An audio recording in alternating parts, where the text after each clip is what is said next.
विमलमनसाम् देहिनां हेतुरूपो देवादिशः सह उपनिषदाम् पुरुषः सारभूतः माया स्वामी समुपरटितो वेद वेदान्तवाक्यैर् ब्रह्मातीतो हृदि प्रविशताम् स्वामिनारायणोऽसौ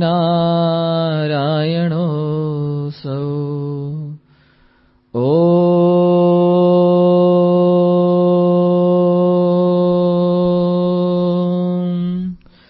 असतो मा सद्गमय तमसो मा ज्योतिर्गमय मृत्योर्मामृतं गमय ॐ सहनाववतु सहनौ भुनक्तु सह वीर्यङ्करवावहै तेजस्विनावधीतमस्तु मा विद्विषावहै ॐ शान्तिः शान्तिः शान्तिः। श्री स्वामीनारायण भगवाननी जय। अक्षर पुरुषोत्तम महाराजनी जय। गुणातीतानंद स्वामी महाराजनी जय। भगत जी महाराजनी जय। शास्त्री जी महाराजनी जय। योगी जी महाराजनी जय।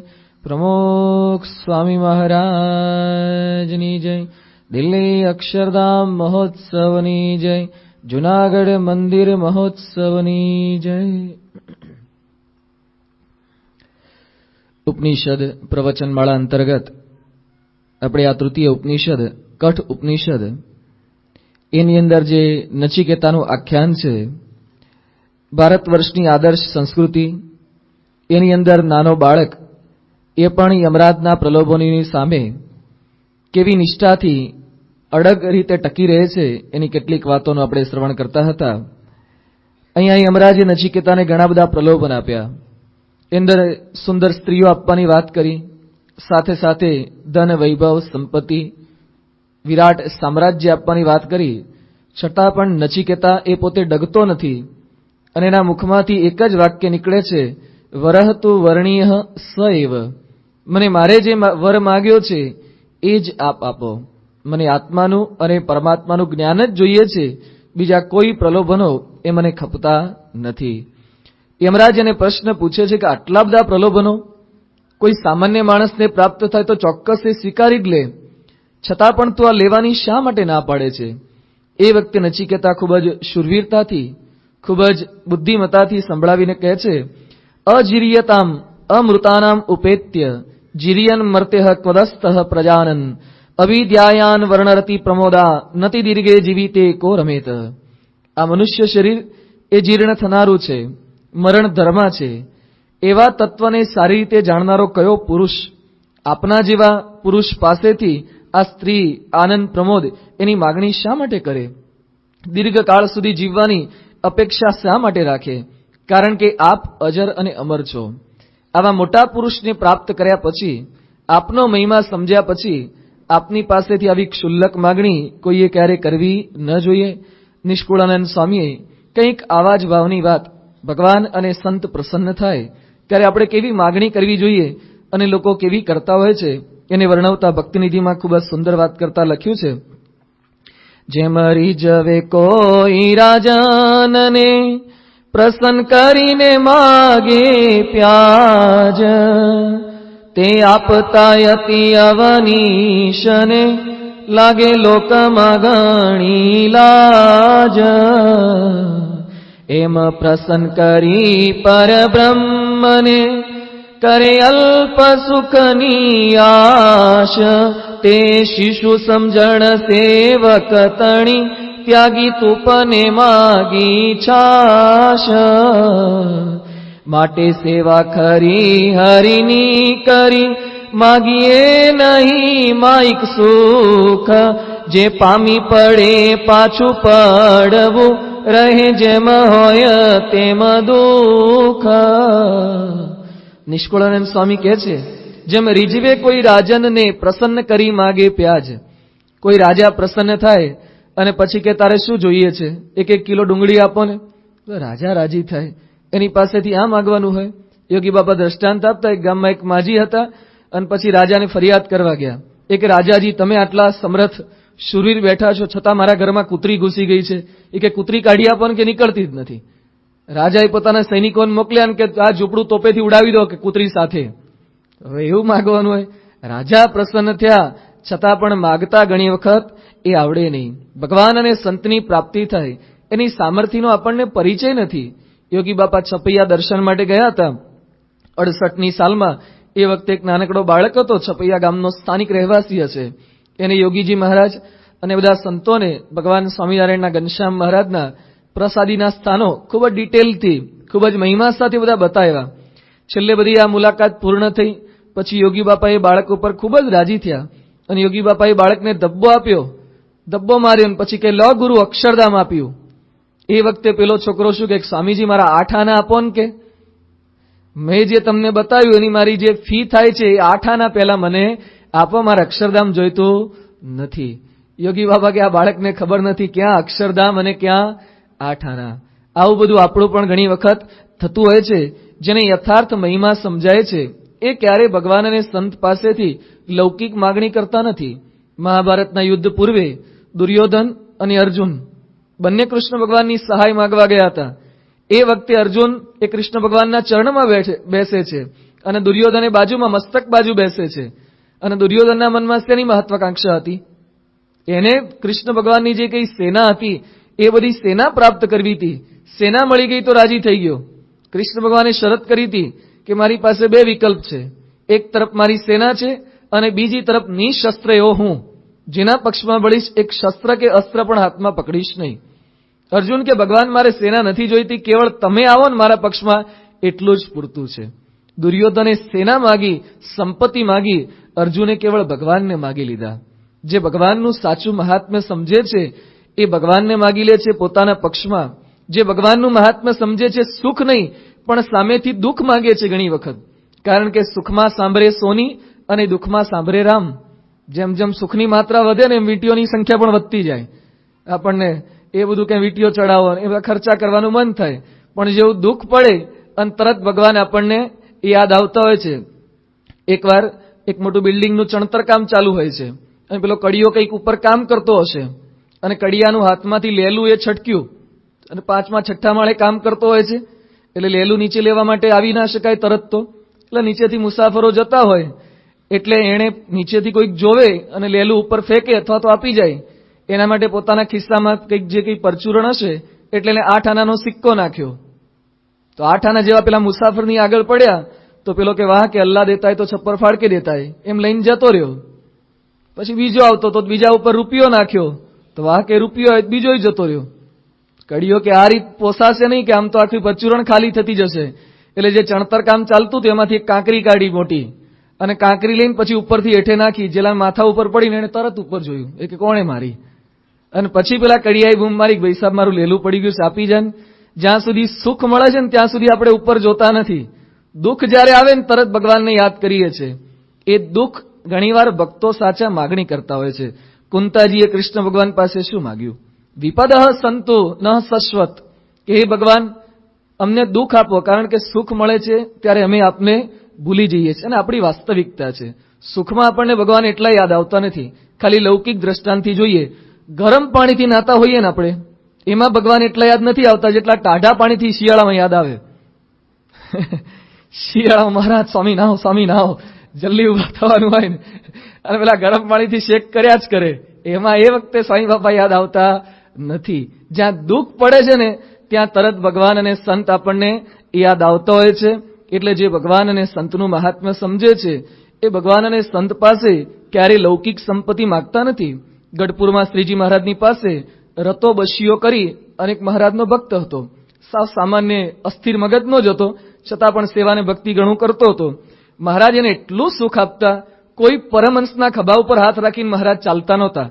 જ્યારે આ મૂર્ખ જેવો માણસ એના ખભા ઉપર મહારાજ હાથ નાખે અને પોતાના ભાઈબંધની જેમ એના ખભે હાથ નાખીને ગઢપુરની બજારમાં ચાલે. બધાની ઈર્ષ્યા આવતી, કેટલો ભાગ્યશાળી હશે આ. પછી મહારાજ એકવાર રતા બસિયાને કીધું કે રતા, તું મારો મિત્ર છે, મારો ભાઈબંધ છે, બોલ તારે શું જોઈએ છે?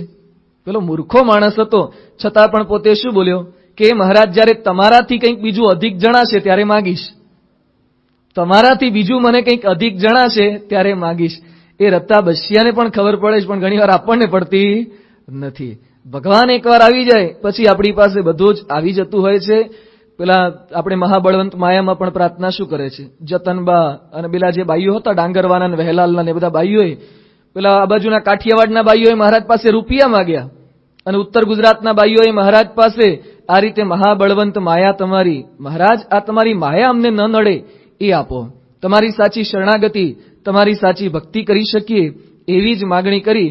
અને આપણા સંપ્રદાયમાં પણ જેવું નચિકેતાની માગણી છે, જેમ નચિકેતા પ્રલોભન થકી ડગ્યો નથી, એવા જ એક પુરુષ બ્રહ્મ સ્વરૂપ ભગતજી મહારાજ, ગુણાતીત સ્વામીએ કેટલું મોટું પ્રલોભન આપ્યું કે ભગતજી, તારે આ બધું કરવાની કઈ જરૂર નથી, તને 60,000 રૂપિયા મળશે, તને પત્ની પણ પ્રાપ્ત થશે, તને અક્ષરધામમાં પણ લઈ જઈશ, તું આ બધું કરવાનું છોડી દે, ત્યાગ, ભક્તિ, સમર્પણ બધું. એ વખતે ભગતજી મહારાજ શું બોલ્યા, મેં કેટલાય વર્ષો સુધી ગોપાળાનંદ સ્વામીનો અને આપનો સમાગમ કર્યો છે, પણ સ્ત્રી અને દ્રવ્યમાં સુખ હોય એવી ક્યારે કોઈએ વાત કરી નથી. મારે કાંઈ જોઈતું નથી, મને કૃપા કરી અને તમારું ધામ, તમારું જ્ઞાન આપો અને તમારું ઘર દેખાડો. જેવી નચિકેતાની માગણી છે એવી જ ઉત્તમ માગણી એ ભગતજી મહારાજ અહીંયા કરી રહ્યા છે. એટલે ક્યારેય ભગવાન અને સંત પાસે આવી લૌકિક માગણી એ આપણે કરવી ન જોઈએ.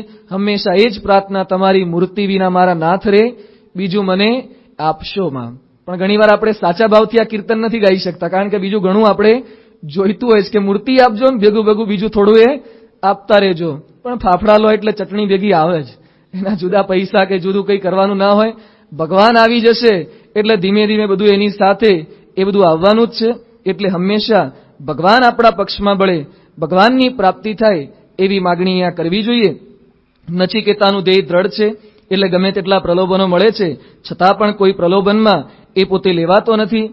નચિકેતાને મહદ સુખની પ્રાપ્તિ કરવી છે, એટલે સામાન્ય સુખ એ પોતે જતા કરે છે. આ લોકની અંદર પણ આપણે વાસ્તવિકતા વિચારીએ તો આપણને ખ્યાલ આવે છે. 12મા ધોરણમાં જે વિદ્યાર્થીને સારા ટકા લાવવા હોય એમ વિચાર કરે કે ટીવીની બધી ચેનલના પ્રોગ્રામ મારે જોવા છે, રોજ ક્રિકેટ રમવું છે, રોજ ફરવા જવું છે, તો શું 12માં સારા ટકા લાવી શકશે? એને કંઈક પામવું છે તો કંઈક ગુમાવવું પડે છે.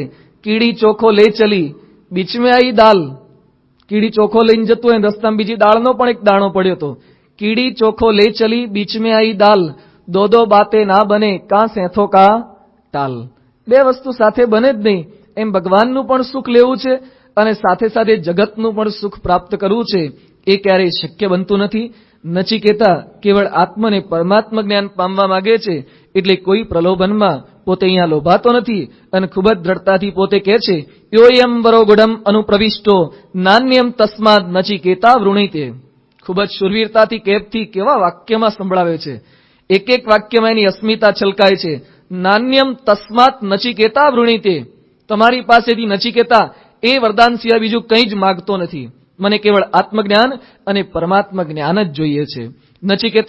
નચિકેતા પુત્ર અને પૌત્રની અપેક્ષા રાખતો નથી. એનામાં પુત્રેષણા નથી, એનામાં વિત્તેષણા નથી, એનામાં લોકેષણા નથી, એનામાં જીજી વિષા નથી, એનામાં કામેષણા નથી, કેવળ મુમુક્ષુતા. મને મોક્ષ આપો, મને આત્મજ્ઞાન અને પરમાત્મ જ્ઞાન આપો. આ અતિશય દુર્લભ છે. શંકરાચાર્યજીએ પોતાના શ્લોકમાં લખ્યું છે, દુર્લભમ ત્રયમેવ એવેતદ દેવાનુગ્રહ હેતુકમ મનુષ્યત્વમ મુમુક્ષુત્વમ મહાપુરુષ સંશ્રય. શંકરાચાર્ય કહે છે આ લોકમાં 3 વસ્તુ દુર્લભ છે. આપણને શું દુર્લભ લાગે? ઉપરથી વિમાન જતા હોય એટલે આપણે બધાએ તો જોયા જ કરવાના કે એ જાય, આપણને તો બેસવા મળે નહીં, એટલે આપણા માટે વિમાન દુર્લભ છે. કોઈ છોકરો ચાલતો જતો હોય અથવા સાયકલ લઈને જતો હોય, કોઈ બાઇક વાળો પસાર થઈ જાય સન કરતો, અને એને તો જોવાનું કે આપણા નસીબમાં બાઇક તો છે નહીં, એ દુર્લભ છે. આપણા ઘરે સારું ખાવાનું મળતું ન હોય અને કોઈકના ઘરે રોજ મિષ્ટાન થતા હોય એ દુર્લભ લાગે. આપણી એક રૂમ રસોડાનું ઘર હોય અને કોઈકનો મોટો વિશાળ બંગલો ગ્રેનાઇટ માર્બલ વાળો જોઈએ એ આપણને દુર્લભ લાગે છે. આ બધું તો નસીબનું પત્તું જો ફરી જાય તો એ પામી શકાય છે, મહેનત કરે તો પણ કદાચ પામી શકાય છે. પણ શંકરાચાર્ય કહે છે કે દુર્લભ શું છે? મનુષ્યત્વમ મુમુક્ષુત્વમ મહાપુરુષ સંશ્રય. આ મનુષ્ય જન્મ પ્રાપ્ત થવો, મુમુક્ષુતા પ્રાપ્ત થવી એ અતિશય દુર્લભ છે. આજે આપણને વિચાર કરીએ તો પ્રશ્ન થાય કે નાનકડો નચિકેતા છે, એની અંદર આ મુમુક્ષુતા જાગ્રત કઈ રીતે થઈ? એને કોણ શીખ આપવા ગયું છે? આપણા શાસ્ત્રોમાં ઉલ્લેખ આવે છે કે દરેક વ્યક્તિની અંદર મુમુક્ષુતા 3 રીતે જાગ્રત થતી હોય છે. એક એના પૂર્વના સંસ્કારથી. ઘણા બાળકો, ઘણી વ્યક્તિઓ બાળપણથી જ શાંત હોય છે, એને જગતના કોઈ પદાર્થમાં રસ જ નથી હોતો. સદગુરુ મુક્તાનંદ સ્વામીનો પ્રસંગ આપણે જાણીએ છીએ કે બ્રહ્મચર્ય પાળવા માટે પોતે ગૃહત્યાગ કરીને નીકળ્યા અને પેલા સાધુએ એને કીધું, કલ્યાણદાસે કે બધાએ દ્વારકાદાસે, કે બ્રહ્મચર્ય તો પાળી શકાય એવું નથી, તો આત્મહત્યા કરવા માટે પોતે તૈયાર થયા. એના જીવનની અંદર મુક્તાનંદ સ્વામીમાં પૂર્વ સંસ્કારથી આ મુમુક્ષુતા એ જાગ્રત થયેલી હતી. પછી બીજું કહે છે કે સંત અજે સ્વજનના શબ્દે કરીને. મુમુક્ષુતા એ પૂર્વના સંસ્કારથી પણ જાગ્રત થાય છે, સાથે સાથે કોઈ સ્વજનના શબ્દ લાગી જાય, કોઈ સંતના શબ્દ લાગે તો પણ આ મુમુક્ષુતા જાગ્રત થતી હોય છે. મીરાબાઈ એ ખૂબ જ નાના હતા એ વખતે એના ગામમાં કોઈકનું લગ્ન થતું હોય છે. મીરાબાઈને પરિસ્થિતિનો કોઈ ખ્યાલ આવે નહીં, એટલે મીરાબાઈએ પોતાની માતાને પૂછ્યું કે માં, આ શું ચાલી રહ્યું છે? એ વખતેની માતા કહે છે કે આ તો લગ્ન સમારંભ ચાલી રહ્યો છે. એ વખતે મીરાબાઈ નાનકડી એ પોતાની માતાને પ્રશ્ન પૂછે છે કે મને કોની સાથે પરણાવશો? એ વખતેની માતાએ ખાલી મજાકમાં કીધું કે તને તો હું ગિરધર લાલ સાથે પરણાવીશ. મીરાબાઈના જીવનમાં આ વાતની દ્રઢતા થઈ ગઈ અને મીરાબાઈએ બાળપણથી ગાંઠ વાળી, ऐसे वर को क्या वरे जो जिए और मर जाए, वर वरे नटवर लाल को मेरो चुडलो अमर हो जाए. મીરાબાઈએ મનમાં સંકલ્પ કરી દીધો કે એવા વરને શું વરવું કે મરી જાય પછી ચુડલા ભાગવા પડે. વર વરે નટવર લાલ કો મેરો ચુડલો અમર હો જાય. મુમુક્ષુતા જાગ્રત થઈ ગઈ. ઉદયપુરના જમકુબા, મહેરામ ભટ્ટ આદિક થકી મહારાજનો મહિમા સાંભળ્યો અને મુમુક્ષુતા જાગ્રત થઈ ગઈ. પ્રહલાદ જ્યારે માતાના ઉદરમાં હતા અને નારદજી થકી કથા વાર્તાનું શ્રવણ કર્યું, મુમુક્ષુતા એ જાગ્રત થઈ ગઈ. ગોપીચંદ એની માતા મેનાવતીના શબ્દો સાંભળ્યા અને મુમુક્ષુતા એ જાગ્રત થઈ. એટલે એક પૂર્વ સંસ્કારથી મુમુક્ષુતા હોય, કેટલીક સંત અને સ્વજનના શબ્દે. અત્યારે આપણા બધામાં જે કંઈ મુમુક્ષુતા જાગ્રત થઈ છે એ આ બધી કથા વાર્તાનું શ્રવણ કરીએ છીએ. પ્રમુખ સ્વામી મહારાજ જેવા સંતના આશીર્વાદ, તેઓના સમાગમે આપણામાં થોડી ઘણી કંઈક મુમુક્ષુતા એ જાગ્રત થતી જાય છે. અને ત્રીજું કહે છે સંસારની ઠોકર ખાઈને. ઘણીવાર સંસારની ઠોકર લાગે ને તો પણ થોડી ઘણી કંઈક મુમુક્ષુતા જાગ્રત થતી હોય છે. ભર્તુહરી એના જીવનમાં અમર ફળ મળ્યું પણ પોતાની પત્ની અને બધાએ દગો દીધો એટલે મુમુક્ષુતા જાગ્રત થઈ અને પછી રાજ્યનો ત્યાગ કરીને વનમાં નીકળી ગયા. અહીંયા નચિકેતાની મુમુક્ષુતા એને કોઈ ઉપદેશ આપ્યો નથી, એને કોઈ ઠોકર લાગી નથી, પણ એની મુમુક્ષુતા એ પૂર્વ સંસ્કારની છે. એટલે કોઈ પ્રલોભનમાં પોતે લોભાતો નથી. એની આ દ્રઢતા જોઈ અને પછી યમરાજ પોતે કહે છે ન ત્વા કામા બહવો લોલુપંત. તને બહુ બધા લોભો એ લલચાવી શક્યા નથી. હું તારી પરીક્ષા કરતો હતો. યમરાજ હવે ઘટસ્ફોટ કરે છે. ભગવાન સ્વામિનારાયણ પ્રથમના 61માં વચનાવતમાં પણ લખે છે કે ભગવાન પોતાના ભક્તની કસોટી કરવા માટે બધી સિદ્ધિઓને રસ્તામાં મૂકે છે કે મારો સાચો ભક્ત થયો છે કે નહીં. અને એમાં જે લોભાતો નથી એના ઉપર પ્રસન્નતા ભગવાન અને સંતની થતી હોય છે. સુરા ખાચર પેલા ગામમાં ગયા હતા અને ગણિકામાં એ પોતે લોભાયા નહીં તો તરત મહારાજ એના પર પ્રસન્ન થયા. મહારાજ સિંહાસન પરથી ઊભા થઈ અને સુરા ખાચરને પોતે ભેટ્યા. ભગવાન અને સંત જે પ્રલોભનમાં ન લોભાય એના ઉપર અતિશય રાજી થતા હોય છે. અહીંયા નચિકેતાની એવી પ્રસન્નતા તેઓએ જોવી છે, કારણ કે નચિકેતા એવું આદર્શ પાત્ર બની ચૂક્યો છે. જેમ ગંગાજીનું અવતરણ કરાવવાનું હતું એ વખતે પાત્ર તો કોઈ યથાર્થ જોઈએ ને, કારણ કે ગંગાજીનો કેટલો પ્રવાહ. ગંગાજી પૃથ્વી ઉપર પડે તો પાતાળમાં સમાઈ જાય. એ વખતે બધા દેવતાઓએ વિનંતી કરીને શિવજી પોતે તૈયાર થયા અને શિવજીએ પોતાના મસ્તક ઉપર એ ગંગાજીને ધારણ કર્યા. જેમ ગંગાના અવતરણ માટે શિવત્વ જોઈએ છે, શિવજી જેવી પાત્રતા જોઈએ છે, એમાં જ્ઞાનના અવતરણ માટે, જ્ઞાન ગ્રહણ કરવા માટે પણ કંઈક એવી પાત્રતા જોઈએ છે. હવે આગળ વિશેષ વાત યમરાજ એ નચિકેતાને સમજાવતા શ્રેય અને પ્રેય બે માર્ગની વાત કરતા કહે છે તયો શ્રેય આ દદાનસ્ય સાધુ ભવતી હિયેતેર અર્થાદ્ય ઉપરેયો વૃણીતે. આ લોકમાં બે માર્ગ છે, શ્રેય માર્ગ અને પ્રેય માર્ગ. પ્રેય માર્ગ એટલે કેવો? જે આપણને ગમે ખરો પણ આપણો સારા માટેનો ન હોય. દારૂ પીવો, ગુટકા ખાવા, વ્યસનો કરવા, વ્યભિચાર કરવો, વિષય ભોગવવા, બજારું ખાણીપીણી ખાવી, આ બધું ગમે એવું છે પણ આપણું સારું કરે એવું નથી. જ્યારે શ્રેય માર્ગ ગમે નહીં પણ સારું કરે, દવા લેવી, માંદા થયા હોય તો, પછી ટ્રાફિકના નિયમોનું પાલન કરવું, જે કે લાંચ રૂશ્વત ન લેવી, આ બધું ગમે એવું નથી. હા, ગમે તો નહીં જ. રેલવેનું ફાટક બંધ થઈ જાય, આપણે પહોંચાવીને કોને ગમે છે? કે સહેજ વાર ખોલે નાખી હમણાં નીકળી જવું, કે આટલું વહેલું શું કરવા બંધ કરતા હશે. એ બધું આપણને ગમતું નથી પણ એ આપણા સારા માટે હોય છે. એટલે અહીંયા શ્રેય અને પ્રેય માર્ગની વાત કરે છે. પછી અહીંયા સમજાવે છે કે પ્રેય માર્ગે જે પુરુષાર્થ કરે છે એ બધો જ નિષ્ફળ જાય છે. પ્રેય માર્ગ એટલા લોકના વિષયના સુખ પ્રાપ્ત કરવા માટે લોકોએ જે પુરુષાર્થ કર્યા છે એ બધા જ નિષ્ફળ ગયા છે. ઘણીવાર સંતોના મુખે આપણે સિકંદર, નેપોલિયન આ બધાના દ્રષ્ટાંતો સાંભળી ચૂક્યા છે.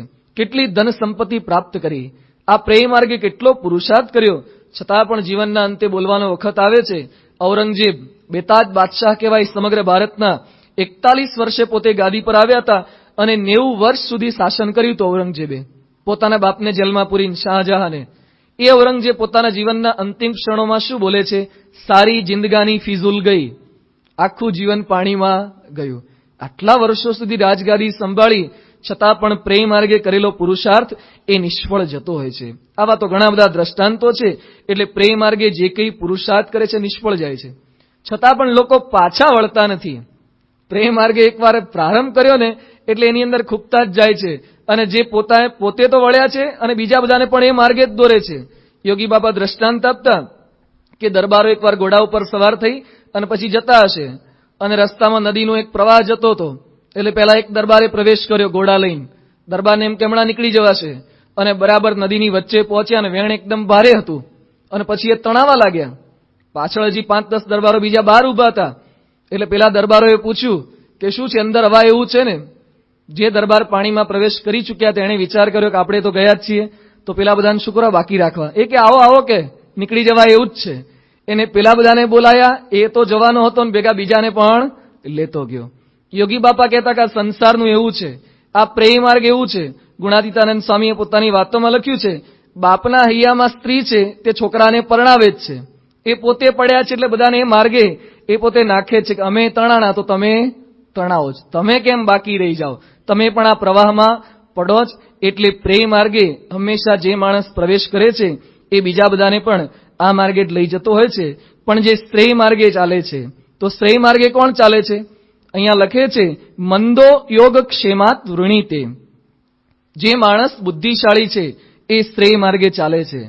આ લોકની દ્રષ્ટિએ જોવા જઈએ તો લોકમાં આપણને બિલ ગેટ્સ એ બુદ્ધિશાળી લાગે, અત્યારે કોમ્પ્યુટર જગતનો બાદશાહ કહેવાય. પણ બિલ ગેટ્સ એ ભગવાનનો સ્વીકાર કરતો નથી. એનો અમેરિકામાં ઇન્ટરવ્યુ લેવામાં આવ્યો હતો. અત્યારે એની પાસે કેટલી બધી સંપત્તિ છે, અબજોપતિ છે. એને પૂછવામાં આવ્યું કે તમે ભગવાનમાં માનો છો? તો પોતે શું જવાબ આપે છે કે મને જરૂર લાગતી નથી, માન્યા વગર પણ જીવન જીવી શકાય છે. આવી બધી માન્યતા લોકની દ્રષ્ટિએ બુદ્ધિશાળી કહેવાય. પણ શ્રીજી મહારાજ પ્રથમના 50માં કુશાગ્ર બુદ્ધિવાળો કોણ છે એ જણાવતા કહે છે વ્યવહારમાં અતિશય ડાયા હોય પણ કલ્યાણની અર્થે જે કંઈ જતન ન કરે એને કુશાગ્ર બુદ્ધિવાળા ન જાણવા, એને તો જાડી બુદ્ધિવાળા જાણવા. આપણામાં માન્યતા કેવી છે? ડોક્ટર હોય, કલેક્ટર હોય, આઈએએસ હોય એ બધા બુદ્ધિશાળી. ભગવાનને સ્વીકાર કરે તો ચોક્કસ બુદ્ધિશાળી, પણ ભગવાનનો સ્વીકાર ન કરે, ભગવાનના માર્ગે ન ચાલી શકે તો એ બધા જાડી બુદ્ધિવાળા છે.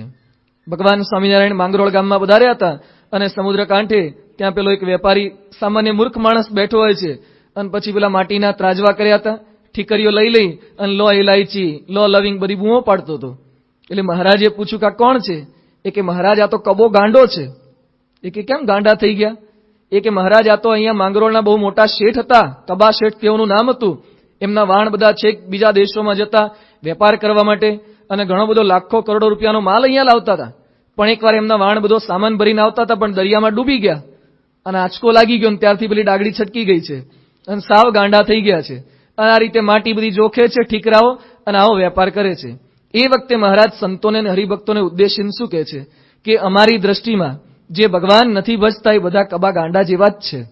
જે ભગવાન નથી ભજતા એ બધા જ કબા ગાંડા છે. એટલે અહીંયા ઉપનિષદમાં યમરાજ એ નચિકેતાને સમજાવે છે કે પ્રેમ માર્ગે પસંદ ન કરવો, શ્રેય માર્ગ પસંદ કરવો. તો શ્રેય કોણ પસંદ કરશે? શ્રેયો હિ ધીરઃ પ્રેયસો અભિવૃણીતે. જે બુદ્ધિશાળી છે એ શ્રેય માર્ગ પસંદ કરે છે. પણ આજે લોકમાં કેવી માનીનતા છે કે શ્રેય માર્ગ, ભગવાનના માર્ગે કોણ ચાલે? જેને બહુ અક્કલ ન હોય, ભગત હોય, સાવ બીજે કઈ લોકમાં નોકરી મળતી ન હોય, આખો દાડો નવરા હોય, સ્વામિનારાયણના મંદિરમાં જાય, કથા વાર્તામાં બેસી રહે. આ રીતે લોકોના મનમાં માનીનતા હોય છે. પણ શું આ માન્યતા સાચી છે? આ ભગવાનના માર્ગે ચાલે છે બધા મૂર્ખ હતા? આજે આપણે આપણા પરમહંસોનો વિચાર કરીશું. બ્રહ્માનંદ સ્વામી કેટલા બુદ્ધિશાળી હતા. 11,000 રૂપિયા નગદ, 22,000 રૂપિયાની જામશાહી, 9,000 રૂપિયાની સોનામોર, આ બધું કેટલું બધું એમને ગાયકવાડ સરકાર આપવા માટે તૈયાર હતા. જેણે 12 રૂપિયામાંથી આખું વરતાલનું મોટું મંદિર બાંધ્યું હોય અને 12 રૂપિયાની સિલક તો એમને એમ રહેવા દીધી હોય. કેટલા બુદ્ધિશાળી હશે? આજે જુનાગઢનું એક મંદિર કરવું છે, આપણને ખબર પડી જાય છે કેટલું ભારે પડે છે. 12 રૂપિયામાં વરતાલનું આટલું મોટું વિશાળ કમળાકારનું મંદિર બાંધ્યું અને છતાં 12 રૂપિયા તો એમને એમ રહેવા દીધા. આટલા બુદ્ધિશાળી બ્રહ્માનંદ સ્વામી હતા, જેણે 15,000 જેટલા પદો બનાવ્યા છે. જેના પદોમાંથી મહાત્મા ગાંધીજી પ્રેરણા પ્રાપ્ત કરતા. તો શું બ્રહ્માનંદ સ્વામી મૂર્ખ હતા? ઘણીવાર લોકોના મનમાં માનીનતા આ હોય છે કે જેને કઈ અક્કલ ન હોય એ સાધુ થતા હોય છે. અહીંયા બ્રહ્માનંદ સ્વામી આટલા બુદ્ધિશાળી હતા. નિત્યાનંદ સ્વામીએ કેટલા બધા ગ્રંથો લખ્યા છે. આ વચનાવૃત ગ્રંથનું સંપાદન કર્યું છે. શાસ્ત્રાર્થ કરવા જતા ત્યારે 7 ગાડા ભરીને તો પુસ્તકો લઈ જતા. 7 ગાડા ભરીને પુસ્તકો લઈ જતા. એવા નિત્યાનંદ સ્વામી હતા. પ્રેમાનંદ સ્વામી, નિષ્કુળાનંદ સ્વામી કેટલા બુદ્ધિશાળી હતા. એટલે આ લોકો કઈ મૂર્ખ હતા ને ભગવાનના માર્ગે વળ્યા છે એવા નથી. નિષ્કુળાનંદ સ્વામીના એક પદનો ખાલી આપણે વિચાર કરીએ. નિષ્કુળાનંદ સ્વામીએ ખૂબ જ સુંદર રીતે ટૂંકી વાતોમાં ઘણું બધું જણાવ્યું છે. નિષ્કુળાનંદ સ્વામી કાવ્ય ચિંતામણીમાં કહે છે, કોઈ એમને પ્રશ્ન પૂછ્યો કે શસ્ત્ર માત્ર શેમાં આવી જાય? તો નિષ્કુળાનંદ સ્વામી કેવળ 3 શબ્દોમાં કહે છે, ધુબાકો, ધાર અને અણી. એમાં બધા જ શસ્ત્ર આવી ગયા. ધુબાકો કોઈને મારવાનું, ધાર એટલે તલવાર અને અણી એટલે ભાલો આદિક. એ ધુબાકો, ધાર અને અણી સિવાયનું કોઈ શસ્ત્ર લાવી બતાવો. એના સિવાયનું કોઈ શસ્ત્ર જ ન હોય. પછી કે પશુ માત્ર શેમાં આવી જાય? તો નોર, ખરીને ડાબલો. નોર હોય, ખરી હોય અને ડાબલો હોય. એના સિવાયનું કોઈ પશુ જ ન હોય. ધાન્ય માત્ર સિંગ, સરાડી ને પોપટો. એના સિવાયનું કોઈ ધાન્ય જ ન હોય. કાં તો સિંગ હોય, સરાડી હોય અથવા પોપટો હોય ચણાનો. એના સિવાયનું કોઈ ધાન્ય જ ન હોય. વાજિંત્ર માત્ર ગા, વાને ગસરકો. ગા એટલે તબલા, વા એટલે ફૂંક મારનારા, જેટલા કે આ બધા ફ્લૂટ ને બધા છે એ બધા, અને ગસરકો એટલે વાયોલિન ને ઇત્યાદિ કે. એના સિવાયનું કોઈ વાજિંત્ર જ ન હોય. આવા નિષ્કુળાનંદ સ્વામી હતા. એના કેટલા બધા ગ્રંથો છે, એટલા સુંદર આપી શકે એવા. એ નિષ્કુળાનંદ સ્વામી મૂર્ખ નહોતા, બુદ્ધિશાળી હતા અને ભગવાનના માર્ગે ચાલ્યા હતા. આધારાનંદ સ્વામી, જેમણે 1,00,000 કડીઓનો હરિચરિત્રામૃત સાગર જેવો ગ્રંથ આપ્યો છે, 1,00,000 કડી બનાવી છે, એ બુદ્ધિશાળી હતા. અચિંત્યાનંદ વર્ણી, તેઓએ 33,000 શ્લોકોનો હરિલીલા કલ્પતરુ ગ્રંથ બનાવ્યો છે. દીનાનાથ ભટ્ટ ઇત્યાદિ ઘણા બધા આ ભગવાનની ભક્તિના માર્ગે ચાલ્યા હતા. એટલે જે બુદ્ધિશાળી હોય છે એ જ ભગવાનના માર્ગે ચાલી શકે છે. આજે આપણે સાંઈ બાપાના સંતો સામે નજર કરીએ. આજે અમે ઘણીવાર અહીંયા સ્કૂલોમાં પ્રવચન કરવાને જઈએ છીએ, એટલે લોકોના મનમાં શરૂઆતમાં કેવી છાપ હોય કે આ બાવા આપણને શું વાત કરવાના, એને શું આવડતું હશે, એને વિજ્ઞાનની વાતો ને ભણવાની વાત એ ભણ્યા નહીં હોય, પાછા આપણને શું શીખ આપવા આવ્યા હશે. પણ જયારે પ્રવચન સાંભળે ત્યારે એને ખબર પડે કે આ શું ભણ્યા છે, એને ખ્યાલ જ નથી હોતો. પણ આપણા સંપ્રદાયમાં પણ જે સંતો છે, અત્યારે સાંઈ બાપાના 722 જેટલા સંતો છે, કેટલા બધા સુશિક્ષિત પરિવારમાંથી આવે છે. ખાલી સદગુરુ સંતોથી જ વિચાર કરીએ. મહંત સ્વામી BSc એગ્રી થયેલા છે આજથી 40 વર્ષ પૂર્વે. ખૂબ જ વિદ્વાન હતા. ડોક્ટર સ્વામી તો પોતે ડોક્ટર જ થયેલા છે. કોઠારી બાપા અને વિવેક સાગર સ્વામી ટેક્સટાઇલ એન્જિનિયર થયેલા છે. ત્યાગ વલ્લભ સ્વામી પણ ખૂબ જ ભણેલા. રામચરણ સ્વામી એ પણ એન્જિનિયર થયેલા છે. આટલું બધું ભણેલા બધા સંતો છે. ઈશ્વર સ્વામી કેટલા બુદ્ધિશાળી છે. સમગ્ર સંપ્રદાયની બધી જ સત્સંગ પ્રવૃત્તિ એના કન્વીનર છે. ગાંધીનગરનું અક્ષરધામ તેઓની નિશ્રા હેઠળ, દિલ્હીનું અક્ષરધામ તેઓની નિશ્રા હેઠળ. બધું જ આયોજન સાંઈ બાપા પછી જો કોઈ કરતું હોય તો ઈશ્વર ચરણ સ્વામી કરે છે. ગાંધીનગરના મહંત છે પૂજ્ય આનંદ સ્વરૂપ સ્વામી. ઇન્ડિયાની ટીમના ટેબલ ટેનિસના વાઇસ કેપ્ટન હતા. ભારતની ટીમના વાઇસ કેપ્ટન હતા ટેબલ ટેનિસના. એ આપણા ત્યાં સાધુ છે. આટલું ભણેલા, દરેક વિધ ક્ષેત્રમાં કુશળ એવા બધા સંતો આપણા સંપ્રદાયમાં છે. ઘણીવાર આપણને અસ્મિતા જ નથી હોતી કે આપણી પાસે કયો માલ છે, કયા સંપ્રદાયમાં આપણે પ્રવેશ કર્યો છે. સારંગપુરમાં અમને સંતોને પૂજ્ય ભક્તિસાગર સ્વામી, ભદ્રેશ સ્વામી વગેરે સંતો અભ્યાસ કરાવે છે. ભક્તિસાગર સ્વામી, ભદ્રેશ સ્વામી વગેરે કેટલું ભણ્યા છે. He has done MA in 13 subject. 13 વિષયમાં MA કર્યું છે. આખા ભારતમાં 13 વિષયમાં MA કર્યું એવો એક પણ વ્યક્તિ નથી. 13 વિષયમાં MA કર્યું છે. 3 વાર તો ભારત સરકારે ગોલ્ડ મેડલનો એવોર્ડ આપ્યો છે. આટલું ભણેલા સંતો એ આપણી પાસે છે. મંગલનિધિ સ્વામી, પરમ વિવેક સ્વામી વગેરે, હાર્વર્ડ યુનિવર્સિટી, ઓક્સફર્ડ યુનિવર્સિટીના વગેરે પણ આ સંપ્રદાયમાં ખેંચીને આવે છે. તો બુદ્ધિશાળી હોય એ જ આ ભગવાનને પ્રસન્ન કરવાને માર્ગે ચાલી શકે છે. 80 જેટલા એન્જિનિયર, 5 જેટલા ડોક્ટર, CA, MCA, MBA, દરેક શાખાના સ્નાતક, અનુસ્નાતક એ આ માર્ગે ચાલે છે. ત્યારે આપણને લાગે કે ખરેખર બુદ્ધિશાળી હોય ખરા અર્થમાં એ જ આ પરમાત્માના તત્વને એ પામી શકે છે. એટલે અહીંયા એ કહે છે કે શ્રેય માર્ગ કોણ પસંદ કરી શકે? જે ખરા અર્થમાં બુદ્ધિશાળી છે એ શ્રેય માર્ગ પસંદ કરે. ઘણીવાર લોકોના મનમાં કેવી બીજી માનીનતા હોય છે કે ઘરે કઈ સુખ સમૃદ્ધિ નહીં હોય એટલે સાધુ થયા હશે. પણ એવા પણ આપણી પાસે ઘણા બધા સંતો છે કે જેની પાસે ઘરે કેટલી સુખ સમૃદ્ધિ હતી, એ બધું છોડીને પણ પોતે ત્યાગી થયેલા છે. ગાંધીનગરના કોઠારી પૂજ્ય વિશ્વયારી સ્વામી છે. એના બા બાપુજીને બધા મોહનભાઈ કલોરોમાં કરોડોપતિ છે. પોતાના ઘરે કેટલી બધી તો મર્સિડીઝ ગાડીઓ, 40 તો મર્સિડીઝ હોય, એ સાધુ થયેલા છે. શ્રીજી સ્વરૂપ સ્વામી છે, અમદાવાદમાં બધું સ્ટુડિયો આખો સંભાળે છે. દિલ્હી અક્ષરધામનું પણ ઘણું બધું આયોજન તેઓના હાથ નીચે થયું છે. એમના બાપુજી નાગજીભાઈ હતા, પોતાના 2 પ્લેન હતા, પ્રમુખ 1 ને પ્રમુખ 2. પોતાના ઘરે 2 વિમાન હોય એ સાધુ થયેલા છે. ઘણા બધા એવા કેટલા બધા સુખી સંપન્ન પરિવારમાંથી હમણાં એક અમારે વિરાટ ભગત થયા છે. હમણાં સાંઈ બાપાએ ત્યાં અમેરિકામાં દીક્ષા આપી. એનો 1 વર્ષનો પગાર 1 કરોડ અને 16 લાખ હતો. આમાંથી કોનો છે? 1 કરોડ અને 16 લાખ પગાર 1 વર્ષનો હતો. એ સાધુ થયા છે. સાધુ થઈને કરવાનું શું? કચરા પોતા મારવાના, સંડાસ બાથરૂમ સાફ કરવાના. આ બુદ્ધિશાળી હોય તો થઈ શકે છે ખરા અર્થમાં બુદ્ધિશાળી, બાકી ક્યારેય થાય નહીં. એટલે અહીંયા નચિકેતાની યમરાજ સમજાવે છે કે શ્રેય અને પ્રેય 2 માર્ગ છે. જે બુદ્ધિશાળી છે શ્રેય માર્ગ પસંદ કરે છે. પોતે તો પસંદ કરે પણ પોતાના સંપર્કમાં જે કોઈ આવે એને પણ શ્રેય માર્ગ તરફ વાળે છે. મદાલસાનું નામ આપણે સાંભળ્યું છે. એ મદાલસાના વખાણ અત્યારે કેમ થાય છે?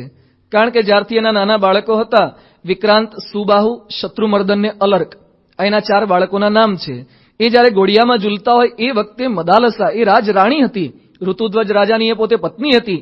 છતાં પણ નાના નાના બાળકોને કેવો ઉપદેશ આપે? શુદ્ધોસી બુદ્ધોસી નિરંજનોસી સંસાર માયા વિવર્જિતોસી સંસાર સ્વપ્નમ ત્યજ મોહ જાલમ. આ સંસાર એ સ્વપ્ન સ્વરૂપ છે, એનો ત્યાગ કરી દો. એ શ્રેય માર્ગને પોતે સમજીતી એટલે પોતાના દીકરાઓને પણ શ્રેય માર્ગે પ્રેર્યા. પહેલો દીકરો વિક્રાંત, એને વાતો કરીને સાધુ કરી દીધો, વનમાં મોકલી દીધો.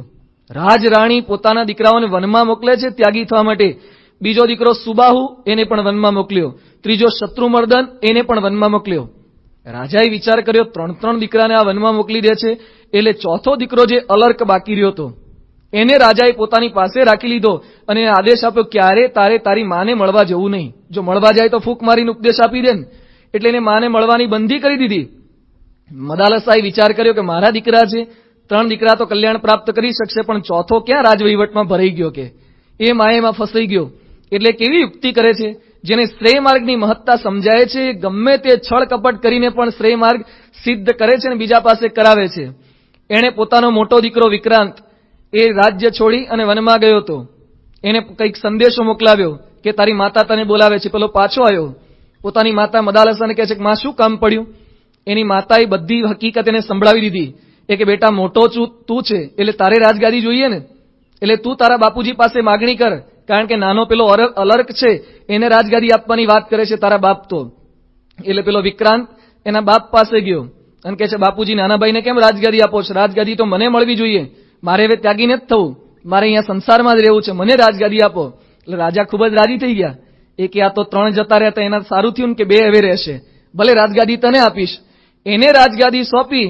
પછી રાજાએ પેલો જે નાનો હતો પોતાની પાસે રાખતા તેના પ્રત્યે દુર્લક્ષ સેવ્યું. એ કે વાંધો નહીં, એક તો રહી ગયો છે ને, હવે તો વાતો કરશે નહીં.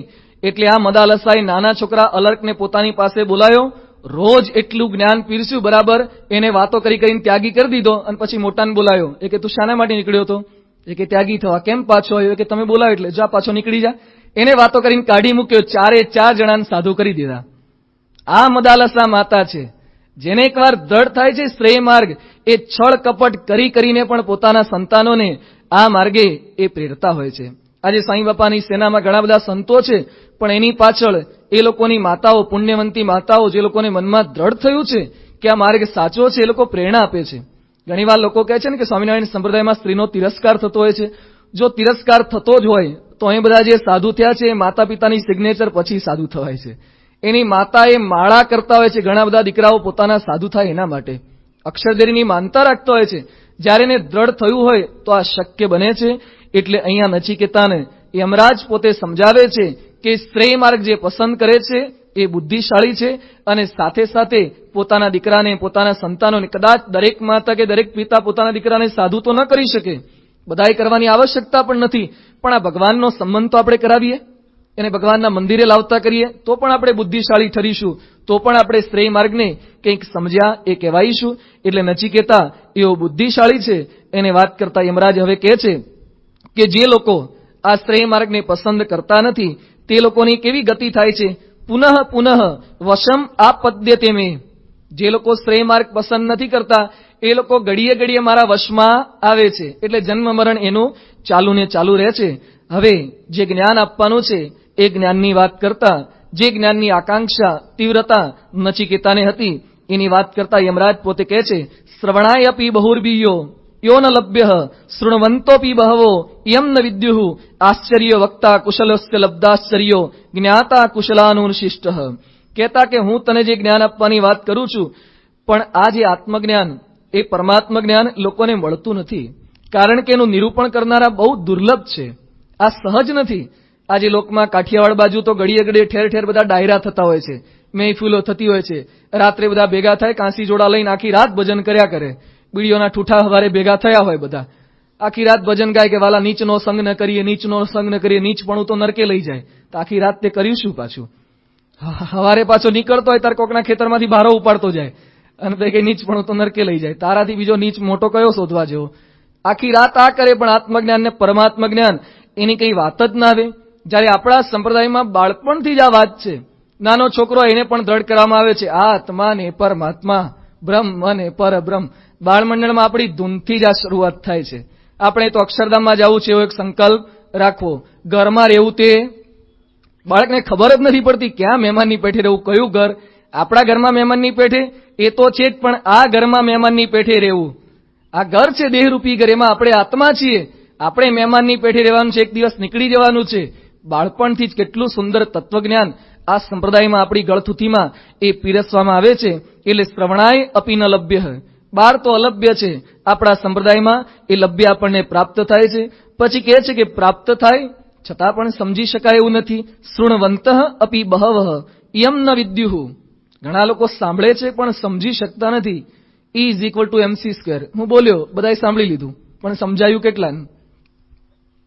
સાંભળી શકાય પણ સમજી બધું ના શકાય. તમારા ઘરે અંગ્રેજીના સમાચાર આવતા હોય, કેશુભાઈ સાંભળવા બેસો, સાંભળી જ શકાય પણ સમજી શકાય? સાંભળવું વસ્તુ જુદી છે અને સમજવું વસ્તુ જુદી છે. એમ જ્ઞાન એ સાંભળી શકાય છે પણ સમજી શકાતું નથી.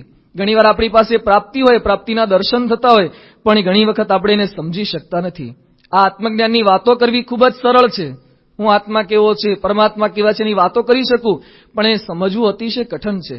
ભારત દેશના રાષ્ટ્રપતિ રાધાકૃષ્ણન થઈ ગયા. આત્મજ્ઞાન ઉપર તો સારા સારા પ્રવચનો આપતા, પરદેશની યુનિવર્સિટીમાં લેક્ચર આપવા માટે ત્યાંની ગવર્મેન્ટ બોલાવતી, છતાં પણ પોતાના દોહિત્રનું અવસાન થયું અને પોતે એકદમ ગાંડા જેવા બની ગયા. આત્મજ્ઞાનની વાતો થઈ શકે છે પણ પોતાના જીવનમાં ચરિતાર્થ કરવું એ અતિશય દુર્લભ છે. એટલે યમરાજ અહીંયા કહે છે કે આત્મજ્ઞાન સાંભળવું, એને સમજવું એ અતિશય દુર્લભ છે. કોના થકી ન સાંભળવું, સાંભળવું કોના થકી પછી વાત કરે છે, પણ આત્મજ્ઞાન અને પરમાત્મ જ્ઞાન કોના થકી ન સાંભળવું એની ખ્યાલ આપતા, એનું જાણપણું આપતા યમરાજ કહે છે, ન નરેણા અવરેણ પ્રોક્તયેશ સુવિજ્ઞેયો બહુધા ચિંત્યમાનઃ અનન્ય પ્રોક્તે ગતિ અત્ર નાસ્તિ. કહે છે કે આ આત્મજ્ઞાન જે અલ્પજ્ઞ હોય, જે દેહદર્શી મનુષ્ય હોય, એના મુખ થકી ક્યારેય આ સાંભળવું જોઈએ નહીં. આત્માની વાતો આપણને સાંભળવી સારી લાગે, પણ મહારાજે વચનાઉતના વરતાલના 12માં પણ લખ્યું છે કે જેને ભગવાનનો મહિમા સહિત નિશ્ચય ન હોય એના મુખ થકી ભાગવત, ગીતા આદિ શાસ્ત્રનું પણ શ્રવણ ન કરવું. ઘણીવાર આપણને એમ લાગે છે કે સ્વામી આપણા સંપ્રદાયમાં કેસેટો બહાર તો પડે જ છે, પણ એના કરતા બહારના કથાકારોની, ભાગવતની, રામાયણની આ કેસેટો થોડીક સાંભળીએ તો આપણામાં મુમુક્ષુતા તો જાગૃત થાય, પણ મુમુક્ષુતાને બદલે કંઈક બીજું જાગૃત થઈ જાય. આ સત્સંગમાંથી પડવાનો પણ વારો આવતો હોય છે. ભલે ગીતાની કેસેટ સાંભળો, ભાગવતની સાંભળો, પણ મહારાજ કહે છે કે એને ભગવાનનો મહિમા સહિત નિશ્ચય ન હોય તો ગીતા અને ભાગવત સાંભળવા થકી પણ ભૂંડું થઈ શકે છે. કારણ કે એ લોકો અદ્વૈતની વાતો કરે, એ લોકો નિરાકારની વાતો કરે, એ લોકો ભગવાનના પ્રગટપણાનું ખંડન કરતા હોય છે. એટલે આપણે આપણા સંપ્રદાય થકી ભ્રષ્ટ થતા હોઈએ છીએ. એટલે મહારાજ અહીંયા નચિકેતાને યમરાજ કહે છે એવા કોઈ પુરુષ થકી ક્યારે આત્મજ્ઞાન અને પરમાત્મ જ્ઞાનની વાતો ન સાંભળવી. પોતાના બુદ્ધિ બળે કરીને નૈષા તર્કેણ મતિ આપનીયા, આ તમારા તર્ક દ્વારા, તમારા બુદ્ધિબળ દ્વારા પણ આ પ્રાપ્ત થાય એવું નથી. તો કોના થકી સાંભળવું? પ્રોક્તા અન્યેન એવ સુજ્ઞાનાય, એવા જે સાચા પુરુષ હોય, એવા જે બ્રહ્મનિષ્ઠ ગુરુ હોય, એના થકી આ જ્ઞાન આપણે પ્રાપ્ત કરવાનું છે. આપણા બધાનું પરમ સૌભાગ્ય છે કે પૂર્ણ પુરુષોત્તમ ભગવાન સ્વામિનારાયણ આપણને બધાને આત્મજ્ઞાન અને પરમાત્મ જ્ઞાન દ્રઢ થાય એના માટે સ્વયં આ પૃથ્વી પર પધાર્યા. એમના સંપર્કમાં જે કોઈ આવ્યા છે એને પોતે જ્ઞાન દ્રઢ કરાવ્યું છે, પણ સાથે સાથે એવા ગુણાતીત સંતની, બ્રહ્મનિષ્ઠ સંતની ભેટ આપણને આપતા ગયા કે સતત એ પોતાના સમાગમમાં આવનાર દરેકને આ બ્રહ્મજ્ઞાન આપી શક્યા છે. રઘુવીરજી મહારાજ, શિવલાલ શેઠ, જે કોઈ ગુણાતીત સ્વામીના સમાગમમાં આવ્યા છે દરેકને સ્વામીએ બ્રહ્મજ્ઞાન એ આપ્યું છે. જે બ્રહ્મજ્ઞાનની માગણી નચિકેતા કરી રહ્યો છે એ બ્રહ્મજ્ઞાન ગુણાતીતાનંદ સ્વામીએ સામાન્ય સોરઠના, ગામડાના, નાના મોટા તમામને આપ્યું છે. આજે આપણને વિચાર આવે કે આપણે પણ એવા ગુણાતીત પુરુષના સમાગમમાં આવ્યા છીએ. જે ગુણાતીતાનંદ સ્વામી હતા એ જ તત્વ અત્યારે પ્રમુખ સ્વામી મહારાજ છે. છતાં આપણને બ્રહ્મજ્ઞાન કેમ થતું નથી? આપણે કેમ વર્ષોથી સત્સંગમાં હોવા છતાં પણ આપણે બ્રહ્મરૂપ થતા નથી? ગુણાતીતાનંદ સ્વામીએ ત્રીજા પ્રકરણની 33મી વાતમાં લખ્યું છે કે ભગવાન અને સંતની પ્રાપ્તિ થયા પછી પણ જીવ બ્રહ્મરૂપ કેમ થતો નથી? સ્વામીએ 3 કારણ આપ્યા છે. સ્વામી કહે છે જીવ બ્રહ્મરૂપ કેમ થતો નથી? તો ગુણાતીત પુરુષમાં જીવ બાંધ્યો જ નથી. આપણે હજી મળ્યા છે ખરા, પણ એની અંદર આપણો જીવ બંધાયો નથી. જીવ બંધાયો એટલે શું? માતા રસોડામાં રસોઈ કરતી હોય, નાનકડો છોકરો રમતો હોય અને રમતા રમતા એની આંગળી એ પેલા બારણાની અંદર આવે, છોકરો રડે, ત્યાંની માડી રસોડામાંથી બૂમ પાડે, છોકરાને વાગ્યું છે, તમારા શરીર પર તો કોઈ કાપોય પડ્યો નથી, છતાં પણ કેમ વેદના થાય છે? બાળક સાથે જીવ બંધાઈ ગયો છે, એની સાથે આપોપું થઈ ગયું છે. જેની સાથે જીવ બંધાય એનું સ્મરણ થાય. પ્રમુખ સ્વામી મહારાજ ઘણી વખત પ્રસંગ કહે છે, અમેરિકામાં એક હરિભક્તના ત્યાં ગયા હતા, પોતે ઘરે પધરામણી, પછી બાજુમાં જેની દુકાન હતી એના ઘરે તેના દીકરાને મળ્યા હતા. પછી સ્વામી બાપાની દુકાને ગયા અને કંઈક વસ્તુ ખૂટી હશે પેલી પધરામણીમાં ભેટ માટેની, એટલે એણે પોતાના ઘરે ફોન કર્યો. હરિભક્તે ફોન જેવો ઘરવાળાએ ઉપાડ્યો અને પહેલું જ વાક્ય શું બોલ્યા? બાબો શું કરે છે? શું બોલ્યા? બાબો શું કરે છે? પ્રમુખ સ્વામી મહારાજ ઘણી વખત કહે છે અમે હજી તો બાબાને મળીને જ આવ્યા છીએ, એ પણ અમારી ભેગો જ આવ્યો છે, હજી તો 2 મિનિટ થઈ છે, છતાં પણ એને બાબો યાદ આવે છે. જીવ બંધાઈ ગયો છે, આપોપું થઈ ગયું છે. આપણે શિબિરમાં આવ્યા હોય, મંદિરે આવ્યા તો ઘણી વાર મોબાઈલ ફોન કરી નથી પૂછી લેતા કેમ છો, મજામાં છે, અમે આવવાના જ છીએ પાછા, બહુ રાહ નહીં જોવડાવીએ. જીવ બંધાઈ ગયો છે ઘરના સગા સાથે, સ્નેહી સાથે. એવો જીવ એ ભગવાન અને સંતમાં બંધાવો જોઈએ. એવો જીવ સત્પુરુષમાં બંધાય, એનું અખંડ સ્મરણ થાય તો બ્રહ્મરૂપ થવાય. બીજું ગુણાતીત સ્વામી કહે છે વિશ્વાસ નથી આવતો. ઘણી વખત આપણે એના થયા છીએ પણ એના વચનમાં પણ વિશ્વાસ નથી આવતો. સારંગપુરના 9મા વતનાવતમાં મહારાજે લખ્યું છે કે જો સંત અને પરમેશ્વરના વચનને વિશે અતિશય શ્રદ્ધા રાખે, અતિ દ્રઢ વિશ્વાસ હોય તો ગમે તેવા તામસી કર્મ એના નાશ પામે છે. સારંગપુરના 18માં લખ્યું છે કે સાચા સંતનો સંગ મળે, એના વચનમાં શ્રદ્ધા રાખે તો એના કામ, ક્રોધાદિક સર્વે વિકારે નાશ પામે છે. આપણા વિકાર નાશ કેમ પામતા નથી? આપણામાં શ્રદ્ધા નથી તો જ ને. ભગવાન અને સંતના વચનમાં એટલો વિશ્વાસ એ નથી. આજે આપણે સામાન્ય એક તાળામાં શ્રદ્ધા રાખીએ છીએ, વિશ્વાસ રાખીએ છીએ. આપણને ખબર છે કે ઘણા બધાના ઘરે ચોરી થઈ છે, તાળા તૂટવાથી થઈ છે, છતાં પણ બહાર નીકળીએ ત્યારે શું મારી નીકળીએ છીએ? તાળું. અલા ભાઈ, ઘણાના તાળા તૂટ્યા છે છતાં પણ પોતાના તાળામાં વિશ્વાસ કે વાંધો નહીં આવે. એક ડ્રાઈવરમાં વિશ્વાસ રાખીએ, એક વાળંદમાં વિશ્વાસ રાખીએ, આ બધામાં વિશ્વાસ રાખીએ છીએ તો ભગવાન અને સંતના વચનમાં વિશ્વાસ રાખવો. ઘણીવાર આપણે એમને માનીએ, બહુ ભક્તિ બતાવીએ, પણ એના વચન પ્રમાણે વર્તી નથી શકતા.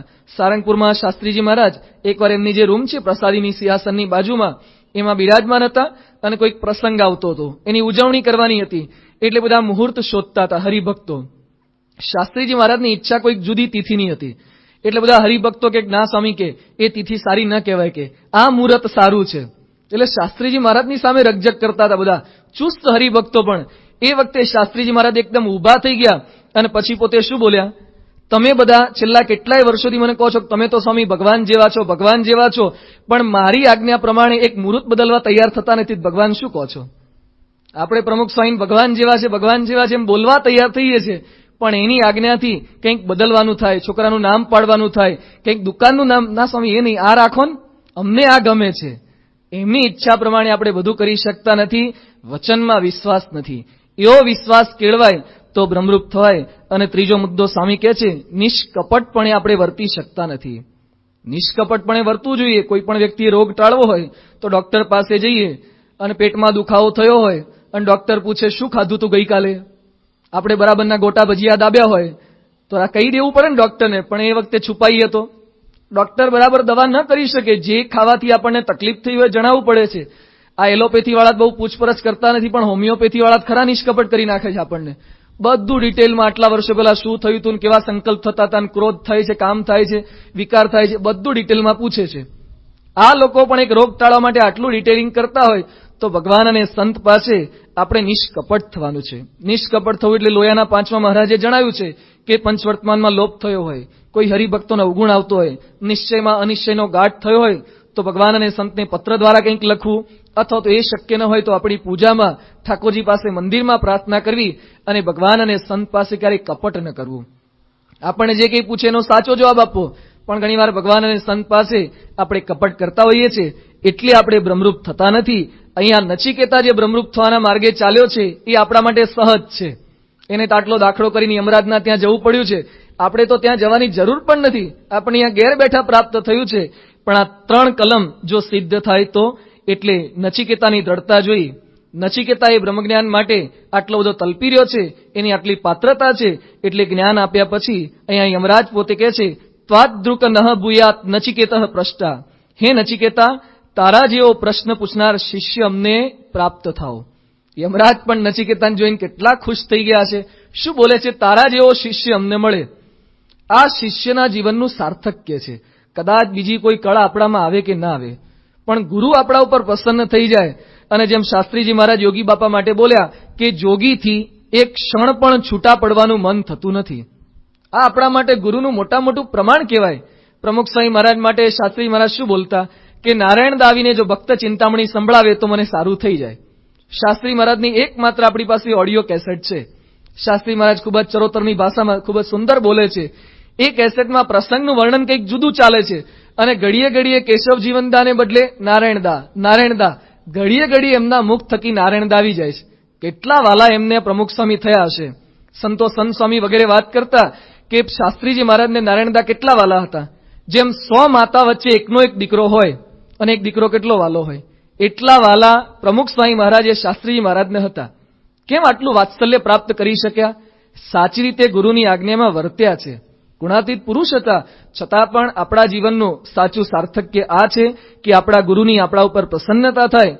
હવે યમરાજ એ પ્રસન્નતાની વાત કર્યા પછી એ જ્ઞાનની ફળશ્રુતિ, એ જ્ઞાનની આત્મજ્ઞાન અને પરમાત્મ જ્ઞાનની આપણા જીવનમાં આવશ્યકતા શું છે એની વાત કરતા નચિકેતાને કહે છે, તમ દુદર્શમ ગુડમ અનુપ્રવિષ્ટમ ગુહાહિતમ ગહ્વરેષ્ટમ પુરાણમ અધ્યાત્મ યોગાધિગમેન દેવમ મત્વા ધીરો હર્ષ શોકૌ જહાતી.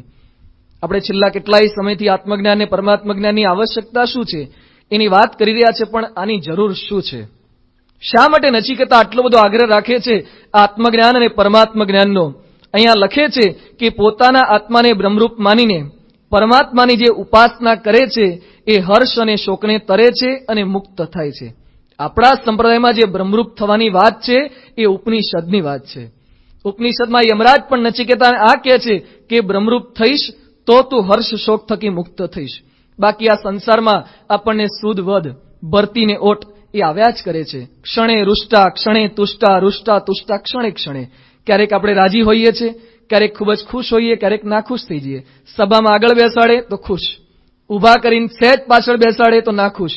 વીઆઈપી નો પાસ કોઠારી સ્વામી આપી દે તો ખુશ, પાસ ન મળે અને જનરલમાં જમવાનું થાય તો નાખુશ. સભામાં આપણું નામ જાહેરાત થાય બાપાની હાજરીમાં તો ખુશ, અને આપણું નામ ભૂલાઈ જાય, લાખો રૂપિયા આપ્યા હોય દાતાઓની યાદીમાંથી આપણું નામ ચૂકાઈ જાય શરત ચૂકથી તો પાછા નાખુશ. ક્ષણે ક્ષણે આપણે ક્યારેક પ્રસન્ન થઈએ છીએ અને અપ્રસન્ન પણ થઈએ છીએ. આપણી ઈચ્છિત વસ્તુ મળે તો ખુશ, સારી ગાડીમાં બેસવાનું મળે, સફારીમાં આપણને કોઈક બેહાડે ખુશ, અને કે તમે હવે છકડામાં આવજો, સફારીમાં જગ્યા નથી, તો ના ખુશ. આપણે સારી ગાડીમાં આનંદ મળે છે, નબળી ગાડીમાં દુઃખી થઈ જાય છે. આ પરિસ્થિતિ આપણા જીવનમાં ચાલ્યા જ કરે છે. આપણે આનંદ પ્રાપ્ત કરવાના જુદા જુદા બીજા સાધનો શોધીએ છીએ. આઈસ્ક્રીમ ખાઈએ તો ખુશ રહેવાય, પ્રેમવતીમ ખાવા જઈએ તો ખુશ રહેવાય, બીજે ક્યાંક ફરવા જઈએ તો ખુશ રહેવાય. પણ એ બધું તો થોડાક સમય પૂરતું છે. અત્યારે અમેરિકામાં એક ગોળી શોધાઈ છે. એ ગોળીનું નામ છે એક્સ્ટસી. એક્સ્ટસી ગોળી $20 આવે છે. એ ગોળી જે માણસ ખાય એ 8 કલાક આનંદમાં રહે. એને બહુ ગલગલિયા થાય, 8 કલાક સુધી મજા આવી જાય, 8 કલાક સુધી આનંદ થાય, અને પછી કરવાનું શું? પછી પાછા ઢીલા ડફ. લોકો અમેરિકામાં આવી ગોળીઓ ખાય, જીભ પર મૂકી રાખવાની, 8 કલાક તમે બહુ અંદરથી હસવું આવે, કોણ જાણે શું આનંદ આવતો હશે લોકોને. આપણે ખાધી નથી, પણ છતાં પણ આ લોકો આવી ગોળીઓ એ ખાતા હોય છે. પણ એ પણ 8 કલાક સુધીનો આનંદ છે. શું એવી કોઈ શાશ્વત ગોળી છે કે કોઈ $નો ખર્ચો જ કરવો ન પડે અને જીવનમાં અખંડ જન્મથી મૃત્યુ પર્યંત એ આનંદમાં જ રહેવાય? શું કોઈ એવી સ્થિતિ છે કે જીવનમાં ગમે તેટલા વિઘ્નો આવે છતાંય તમે હસતા રહી શકો? આપણી હાલત છે ને મીણના દોરા જેવી છે. મીણે પાયેલ દોરો હોય ને, એ કેવો હોય છે? શરૂઆતમાં આમ કડક રહે, શિયાળામાં કડક રહે, અને પછી પાછો ઢીલો ઢફ એ ઉનાળામાં થઈ જાય. પણ મહારાજે કીધું છે આપણા બધાની સ્થિતિ કેવી હોવી જોઈએ? સોનાના દોરા જેવી. શિયાળો, ઉનાળો કે ચોમાસું, ત્રણ ઋતુમાં સોનાનો દોરો એક સરખો જ રહે, એના ઉપર કોઈ ફરક પડે નહીં. એ સ્થિતિ પ્રાપ્ત થઈ શકે છે ક્યારે? બ્રહ્મભૂત પ્રસન્નાત્મા ન સોચતી ને કાંક્ષતી. જે બ્રહ્મરૂપ થાય છે, જે આત્મજ્ઞાનને, પરમાત્મ જ્ઞાનને પ્રાપ્ત કરે છે, એ ક્યારે હર્ષ શોકમાં પોતે ક્યારે લેવાતો નથી. આણંદ શહેરમાં ભગવાન સ્વામિનારાયણનું કેવું સન્માન થયું હતું. ભગવાન સ્વામિનારાયણને ગાળો સાંભળવી પડી. એમના ઉપર છાણ, ગારો, માટીના ઢેફા એ બધું નાખ્યું છે, છતાં પણ શ્રીજી મહારાજ હસતા રહી શક્યા છે. આ સ્થિતિ છે. આ સ્થિતિ સુધી મારે તમારે બધાએ પહોંચવાનું છે. એ કઠોપનિષદનું તાત્પર્ય છે કે તમારું અપમાન થાય છતાં પણ તમે હસતા રહી શકો. ગુણાતીતાનંદ સ્વામીનું વરતાલમાં કેટલું અપમાન થયું છે. સ્વામી પોતે વાતોમાં લખે છે કે આટલું અપમાન તો ક્યારેય કોઈનું થયું નથી. સ્વામી પોતે લખે છે કે હું એકલો બેઠો તો આજુબાજુમાં બધા જૂના મંદિરના બધા સંતો, નંદ પરમહંસો છડે ચોક કે મારું અપમાન કર્યું છે જાહેરમાં, પણ ગુણાતીતાનંદ સ્વામીને સહેજ પણ અપમાન લાગ્યું નથી. મરને આતસ્કા વર્ષે મેહારે તોય ન ભીંજે મેરા રોમારે. ભલે ને તમારે જેટલી વરસાદ કર્યું એટલી કર્યા કરો, જેટલી ગાળો બોલ્યું એટલી બોલો, પણ મને સહેજ પણ લાગવાની નથી. ગુણાતીત સ્થિતિ, એ સ્થિતિ જેની થાય છે એને ક્યારેય અપમાન લાગતું નથી. ભગતજી મહારાજનો પરિચય આપતા શું કહેવાતું કે વરતાલ સંપ્રદાયમાં જેનું મહત્તમ અપમાન થતું હોય છતાં પણ જે હસતું મોઢું રાખીને રહી શકતા હોય એ ભગતજી હોય. આપણી કોઈ આવો પરિચય આપી શકે? એ કે જેને આગળ બેસાડે ત્યારે હસતા હોય ને પાછળ બેસાડે ત્યારે રડતા હોય, એ આ ભાઈ હોય. આવો આપણો પરિચય થાય. પણ આપણા માટે આવું કહી શકે કે એને ગમે ત્યાં બેસાડે હસતા જ હોય, એને ગમે ત્યાં આપે ત્યારે આનંદમાં જ હોય. આપણને સારી વાનગી મળે તો ખુશ થઈ અને ખરાબ મળે તો દુઃખી થઈ જવાય. કેમ? દેહાભિમાન છે, આત્મજ્ઞાન નથી. એટલે યોગી બાપાએ ડોક્ટર સ્વામીને એકવાર પ્રશ્ન પૂછ્યો હતો કે ગઢપુરની અંદર હતા અને 2 પંગત કે જમવાની પડી હોય અને પછી સામેની પંગતમાં ગુલાબજાંબુ, રસગુલ્લા ને બધી આઈટમો પીરસાતી હોય અને તમારી પંગતમાં આ બાજુ 3 દાડાનો બાજરાનો સૂકો રોટલો અને ખાટી છાશ પીરસાય, તો સ્વયંપ્રકાશ સ્વામી તમને કઈ સંકલ્પ થાય? ડોક્ટર સ્વામીને આવું યોગી બાપાએ પૂછ્યું. એટલે ડોક્ટર સ્વામી કહે છે, સ્વામી સંકલ્પ ના થાય, મારામારી જ થાય. કોઈ સંકલ્પ ન થાય, મારામારી જ થાય કે અમે રસગુલ્લા, ગુલાબજાંબુ, અમારી બાજુ કેમ ખાટી છાશ ને રોટલો. ડોક્ટર સ્વામી તો એક આદર્શ પુરુષ છે, તો એવી સ્થિતિને પામ્યા છે, પણ આપણા બધાનું પ્રતિનિધિત્વ કરે છે. આપણી આ સ્થિતિ છે, આપણને સહેજ વસ્તુ ન મળે, ધારી વસ્તુ ન મળે, બીજાને વધારે મળે ને આપણને ન મળે તો દુઃખ થાય છે, કારણ કે આપણી સ્થિતિ નથી થઈ. સુખના સગવડોમાં આપણે રાજી થઈએ છીએ, અગવડમાં દુઃખી થઈએ છીએ. યોગીજી મહારાજ મુંબઈમાં કમલ મહેલમાં જે આનંદ હતો એ જ ગોગાવદરની કોઢમાં. ક્યાં કમલ મહેલ અને ક્યાં ગોગાવદરની કોઢ, છતાં પણ એની સ્થિતિ છે. પ્રમુખ સ્વામી મહારાજ, એના કેટલા સન્માન થાય છે.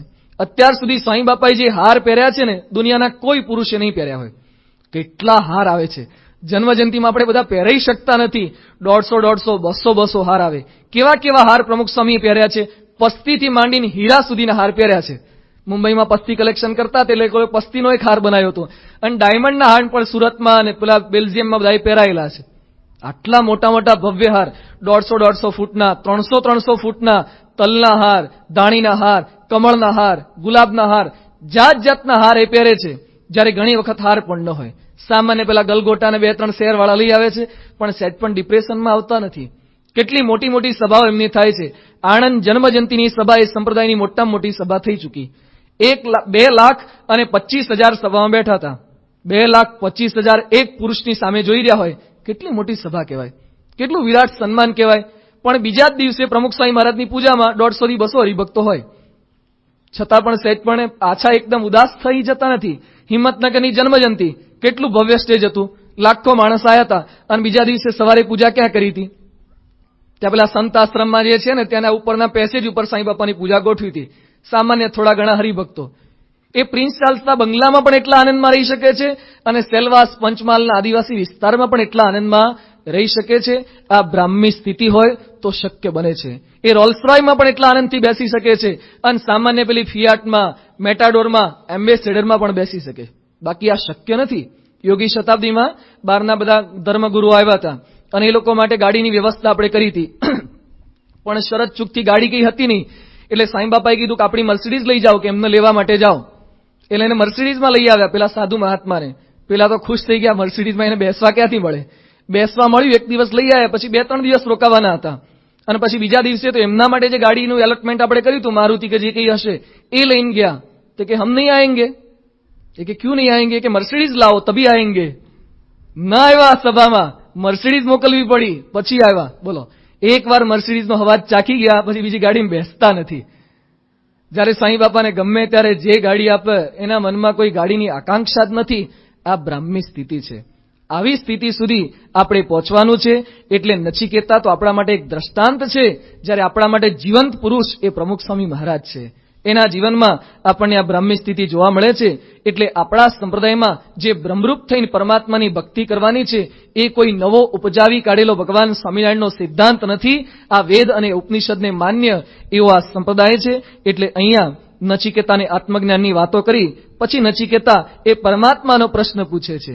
કારણ કે એકલું આત્મજ્ઞાન પ્રાપ્ત થાય તો અહમ બ્રહ્માસ્મિ, હું બ્રહ્મ થઈ ગયો, હું આત્મા થઈ ગયો, કંઈક અહમ આવી જાય છે. પણ સાથે સાથે આપણે પરમાત્માના દાસ છીએ. નિજાત્માનમ બ્રહ્મરૂપમ, પોતાના આત્માને બ્રહ્મરૂપ માની અને પછી ભક્તિ તો પરમાત્માની જ કરવાની છે. નહીં કે આપણે કંઈક બની ગયા છે એવું માનવાનું નથી. એટલે અહીંયા યમરાજ એ ભગવાનના પરમધામની વાત કરતા હવે લખે છે, સર્વે વેદા યત પદમ આમનંતી તપાંસી સર્વાણી ચ યદ વદંતી યદિ ઇચ્છંતો બ્રહ્મચર્યમ ચરંતી તત્તે પદ સંગ્રહેણ બ્રવીમી ઓમિ એતત. અહીંયા વાત કરતા કહે છે, સર્વે વેદો જે ધામનું પ્રતિપાદન કરે છે, સર્વે તપનું જે પરમ લક્ષ્ય છે, જેની પ્રાપ્તિ માટે સાધકો બ્રહ્મચર્યનું પાલન કરે છે, તે ધામનું વર્ણન હવે હું તને કરું છું. આજે આપણને સાંભળીને આનંદ થશે કે વેદ અને ઉપનિષદમાં કોઈ બીજા ધામનું વર્ણન નથી. નહીં ગોલોકનું, કોઈ વૈકુંઠનું, નહીં બદ્રિકાશ્રમનું, કોઈ ધામની વાત નથી. કેવળ એક ધામની વાત છે. એ ધામની વાત કરતા શું લખ્યું છે કે એ ધામને પામવા માટે તપ, નિયમ, સંયમ કરવું પડે. એ ધામમાં જવું હોય તો બ્રહ્મચર્ય પાળવું પડે. એ ધામમાં જવું હોય તો નિર્વાસનિક થવું પડે. એવું કયું ધામ છે? એકમાત્ર અક્ષરધામ છે, જેનો ઉલ્લેખ એ ઉપનિષદની અંદર થયેલો છે. અત્યારે કોઈ કૃષ્ણના ભક્તોને, રામચંદ્ર ભગવાનના ભક્તોને બરાબર છે, ભક્તિ કરે છે, સારું જ છે. છતાં પણ કોઈ સંપ્રદાયમાં નિર્વાસનિક થયા પછી ગોલોકમાં જવાનું છે, નિર્વાસનિક થાવ તો વૈકુંઠમાં ગતિ પ્રાપ્ત થાય, એવી ક્યાંય આપણને વાત જોવા મળતી નથી. કોઈ કથાકાર પણ પોતાની કથામાં નિર્વાસનિક થવું અનિવાર્ય છે એવી કાંઈ વાત આવતી જ નથી. કેવળ એક અક્ષરધામ, એમાં નિર્વાસનિક થયા વગર પ્રવેશ ક્યારેય પ્રાપ્ત થતો નથી. એની વાતો એ ઉપનિષદમાં, અહીંયા કઠ ઉપનિષદમાં આપણને પ્રાપ્ત થયેલી જોવા મળે છે. ત્યાર પછી કહે છે કે પોતાના પ્રયત્ન દ્વારા એ ધામમાં જવું તો ખૂબ જ કઠણ છે, પણ ક્યારે જઈ શકાય? કારણ કે તમને એક એવા પુરુષ પ્રાપ્ત થાય તો. કોણ પુરુષ? અક્ષર સેતુ, શ્રેયસ સેતુ પ્રાપ્ત થાય. કલ્યાણનો એક સેતુ જો તમને પ્રાપ્ત થાય તો તમે ભગવાનના ધામમાં જઈ શકો. એની પણ વાત કરતા અહીંયા લખે છે, એહ સેતુરી જાનાનામ અક્ષરમ બ્રહ્મ યત પરમ અભયમ તિતીર્ષતામ પારમ નાચિકેતમ શકેમહી. આ ધામમાં પોતાના બળે જવું અતિશય કઠિન છે. જેમ સમુદ્ર તરવો હોય આપણા બાહુબળે કરીને, અતિશય કઠિન છે. પણ રામચંદ્ર ભગવાને એક સેતુ બાંધી દીધો તો વાંદરા, પુરુષો, બાઈઓ બધાએ સેતુ ઉપર ચાલતા ચાલતા અને સમુદ્રનું ઉલ્લંઘન કરી શકે છે. એમ એવો અક્ષર સેતુ, એની વાતો કઠોપનિષદમાં કરેલી છે. એ અક્ષર સેતુ એટલે કોણ? એવા એક અક્ષર બ્રહ્મ પુરુષ જે હોય, એના થકી આપણે અક્ષરધામને પામી શકીએ છીએ. એટલે આપણા સંપ્રદાયમાં જે ગુણાતીત સંતની વાતો છે, જે અક્ષર બ્રહ્મની વાતો છે, એ પણ ઉપનિષદને માન્ય છે. ઉપનિષદમાં જેનું નિરૂપણ કર્યું છે એવા પુરુષને જે પામે છે, અક્ષરનો સંગાથ મળે તો ધામ ન લાગે છેટું જો. આજે લોકો તપ દ્વારા, સંયમ દ્વારા, નિયમ દ્વારા ધામમાં જવાનો પ્રયત્ન કરે છે, પણ એ કેવળ પોતાના બાહુબળે કરીને સમુદ્ર તરવા જેવું દુષ્કર છે. પણ પ્રમુખ સ્વામી જેવા એક પુરુષ મળી જાય, એ અક્ષર સેતુ છે, એ કલ્યાણનો સેતુ છે, તો આપણને ધામમાં પહોંચાડે. બીજા બધા સેતુ કેવા હોય? કોઈ બ્રિજ હોય નદી ઉપર, એની પાસે તમે જાઓ તો તમને પાર કરાવે. પણ આ સેતુ કેવો છે? તમારી પાસે આવે છે કે તમારા અક્ષરધામમાં આવું છે, ચાલો તમને લઈ જાઉં. એ સેતુ ગામો ગામ ફરે છે. હમણાં થોડાક દિવસો પૂર્વે અમેરિકામાં એ સેતુ ગયો હતો, અત્યારે લંડનમાં બિરાજે છે, હવે પાછા ગુજરાતમાં આવશે. અક્ષર સેતુ, કલ્યાણનો સેતુ, શ્રેયસ સેતુ એ હંમેશા આપણી સાથે આવી અને આપણને ધામમાં લઈ જવા માટે સુંદર ઉપાય બતાવે છે. હવે આ ઉપનિષદના અંતિમ ભાગમાં જીવન રથનું નિરૂપણ કરતા અહીંયા નચિકેતાને યમરાજ પોતે વાત કરતા કહે છે, આત્માનમ રથિનમ વિદ્ધિ શરીરમ રથમેવતુ બુદ્ધિમ તો સારથિમ વિદ્ધિ મનઃ પ્રગ્રહમેવ ચ. કહેતા કે આત્મા એ રથનો સ્વામી છે, શરીર એક રથ છે, બુદ્ધિ એનો સારથી છે અને મન એની લગામ છે. જેમ રથની અંદર લગામ હોય, સારથી હોય, એની અંદર બિરાજિત હોય, એના ઘોડા હોય, એનો માર્ગ હોય, એમ શરીર રથનું વર્ણન અહીંયા કરવામાં આવ્યું છે. ઇન્દ્રિયોના ઘોડા છે અને વિષયો ઘોડાને ચાલવાનો માર્ગ છે. જગતના જે જીવો છે એની લગામ એના મનના હાથમાં છે, એનો સારથી એની બુદ્ધિ છે. એટલે પોતાના ઘોડા સ્વરૂપી જે ઇન્દ્રિયો એને વિષયના માર્ગમાં એ પોતે દોડાવતા હોય છે. જ્યારે જે ભગવાનના સાચા ભક્ત થાય છે એના માટે સારથી કોણ હોય છે એની પણ વાત કરતા યમરાજ પોતે કહે છે, વિજ્ઞાન સારથિર્યસ્તુ મનઃ પ્રગ્રવાન નરઃ સોઅદ્વનઃ પારમ આપનોતિ તદ વિષ્ણોઃ પરમ પદમ. જેના સારથી એ પરમાત્મા થાય છે, જેની વિવેકશીલ બુદ્ધિ થાય છે, એ પરમાત્માના ધામને પામી શકે છે. રથીના સુસારથીના ભાવ્યમ. સારથી સારા રાખવા. તમારા ઘરે કોઈ ગાડી હોય અને ડ્રાઈવર જેને રાખવાનો હોય, કોને રાખો? રૂપાળો હોય એને રખાય, અથવા સારું બોલી શકતો એને રખાય. જે સારી ગાડી ચલાવતો એને ડ્રાઈવર તરીકે રખાય. પણ તમારી પાસે આવે અને કે હું ચલાવું છું, પણ ચલાવતા ચલાવતા દર 10 મિનિટે તમારે મને જગાડવો પડે, કે મને ઝોલા બહુ આવે છે, આવા ડ્રાઈવર તરીકે રખાય? જે હંમેશા જાગ્રત રહેતો હોય, આપણે નિરાતે ઊંઘી શકીએ એવાને ડ્રાઈવર તરીકે રખાય. મહાભારતના યુદ્ધમાં ભીષ્મ પિતામહે ઘોષણા કરી કે આવતીકાલે યુદ્ધના મેદાનમાં કા અર્જુન નહીં કા હું નહીં. અને એ વખતે બધા ચિંતામાં પડી ગયા અને અર્જુન નિરાતે સૂતો હતો.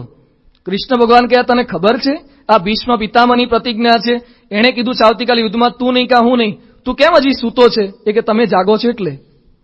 તમે જાગો છો પછી મારે તો નિરાતે સુવાનું જ હોય ને. જેના સારથી આવા જાગ્રત હોય, એમ આપણા રથના સારથી એ ભગવાન અને સંતને બનાવવાના છે. આવા ગુણાતીત સંત એ આપણા સારથી થાય. પછી પાછું આપણે પુરુષાર્થ કરવાનો છે. અર્જુનની જેમ સુઈ રહેવાનું એટલે એ કે બાપા જાગે છે, ભાઈ આપણે ઊંઘો ને, કે બાપા આટલું વિચરણ કરે, ભાઈ આપણે જલસા કરો ને, એમ સુઈ રહેવાનું નથી. એટલે જ આ ઉપનિષદના અંતિમ ભાગમાં કહે છે, ઉત્તિષ્ઠત જાગ્રત પ્રાપ્ય વરાન નિબોધત. આ ઉપનિષદનો અંતિમ ભાગ આવે છે, એની અંદર કહે છે આવા સારથી મળ્યા પછી કરવાનું શું છે? ઉભા થવાનું છે. સારથી એકલો ઘોડો ચલાય કરીને પાછળ પેલો રથમાં બેઠો બેઠો ઊંઘે તો યુદ્ધ જીતાય? સારથી તો ચલાવે, પણ પેલાએ પણ સજ્જ બનવાનું છે. એણે પણ હાથમાં તીર લઈ અને સામેના અંતરશત્રુને મારવા માટે એ સજ્જ બનવાનું છે. એટલે સ્વામી વિવેકાનંદના મુખેથી આપણે જે વાત સાંભળીએ છીએ, ઉઠો, જાગો અને ધ્યેય પ્રાપ્તિ સુધી મંડ્યા રહો. એમણે કઠોપનિષદમાંથી આ જ્ઞાન પ્રાપ્ત કરેલું છે. ઉત્તિષ્ઠ એટલે શું થવું? 9 વાગ્યા છે, હવે ઉભા થાવ એમ ઉભા થવાની વાત નથી. વિષયમાં આપણે જે બેસી ગયા છે, હતાશ બની ચૂક્યા છે, નિરાશ બન્યા છીએ, મારાથી આ સ્વભાવ નહીં જીતાય, મારાથી બજારું ખાણીપીણીનો ત્યાગ નહીં થાય, મારા ઘરમાંથી ડુંગળી લસણ નહીં કાઢી શકાય, એના વગરના થેપલા નથી જ ભાવતા, એના વગરની ભાજી બહુ ફાવતી જ નથી, એમાંથી ઉભા થાવ. ઉત્તિષ્ઠ એ બધા વિષયનો ત્યાગ કરીએ એટલે ઉત્તિષ્ઠ. જાગ્રત જે નિંદ્રામાં આપણે સૂતા છે, વિષયની નિંદ્રામાં સૂતા છે, એ મોહપાશમાંથી જાગ્રત થવાનું છે. પણ આ માર્ગ કઠિન છે એટલે લખે છે, ક્ષુરસ્ય દારા નિશિતા દુરત્યા દુર્ગમ પથસ્ત તત્ કવિઓ વદંતી. પણ આ માર્ગ કેવો છે? અસ્ત્રાની ધાર પર ચાલવા જેવો માર્ગ છે, દિવાલ પર નહીં. અસ્ત્રાની ધાર પર ચાલવું કેટલું કઠિન છે. એટલું તમે ક્યારે ચાલી શકશો?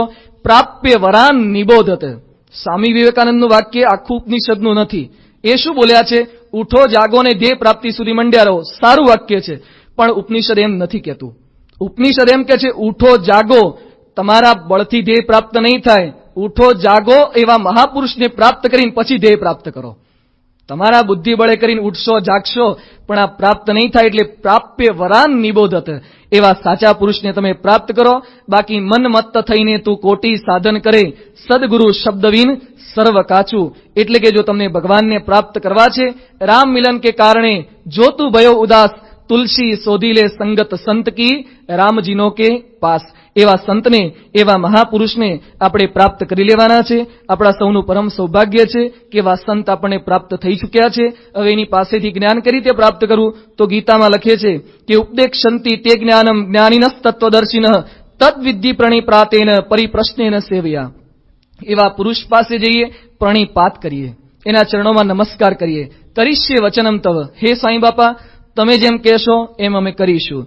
સેવયા, એની સેવા કરવી. દેહે કરીને, ધને કરીને, મને કરીને, તને મને ધને સેવા કરીએ. સાથે સાથે પરિપ્રશ્ને સમાગમ કરીએ. પ્રશ્નોત્તરી કંઈક થાય એટલે શાસ્ત્ર જ્ઞાન પ્રાપ્ત કરીએ. આ બધું કરીએ તો આપણા જીવનમાં પણ નચિકેતાના જીવનમાં જે કંઈ જ્ઞાન પ્રાપ્ત થયું છે એ જ્ઞાન આપણે પ્રાપ્ત કરી શકીએ. અહીંયા કઠોપનિષદમાં જે સમગ્ર વાતો છે એ બધી જ વાતો ભગવાન સ્વામિનારાયણે લોયાના બીજા વતનાવતમાં સમજાવી છે. આખા કઠોપનિષદનો સાર એ લોયાના બીજા વતનાવતમાં મૃત્યુંજય વિદ્યા, વિશ્વાસ, પ્રીતિ, શૂરવીરતા અને જ્ઞાન, આ 4 અંગ મહારાજે જણાવ્યા છે. આ જેના જીવનમાં હોય એ મૃત્યુને તરી શકે છે. તો આજે આપણે પ્રાર્થના કરવાની છે કે આપણને એવા ગુણાતીત ગુરુ મળ્યા છે, એની પાસેથી આપણે જ્ઞાન પ્રાપ્ત કરીશું તો કેવા ધામની આપણને પ્રાપ્તિ થશે. ન તદ્ભાસયે તે સૂર્યો ન શશાંકો ન પાવકઃ યદ ગત્વા ન નિવર્તન્તે તદ ધામમ પરમમ મમ. જ્યાં ગયા પછી પાછું પડવાનું નથી એવા ધામની પ્રાપ્તિ થશે.